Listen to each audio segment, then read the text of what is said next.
This is going to be how to change the Cosmo 2.0 from cadence to torque. You're going to start by turning on the bike with the power button here.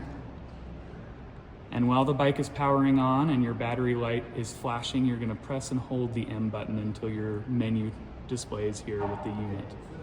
To get into your deeper settings and change that torque sensor, you're going to go to Set, which is your next menu option. The code to get in there is 0579. So by tapping the middle button, you'll start selecting your digit. So 0, 5, 7, 9. And when you hit the middle button, it'll open that deeper menu. The cadence sensor and the torque sensor is in this setting that is SEN. 0 is going to be cadence sensor, and 1 will be torque. So when I click the middle button, you see it start to flash. You can change that with your controller, and then you press and hold the middle button to save.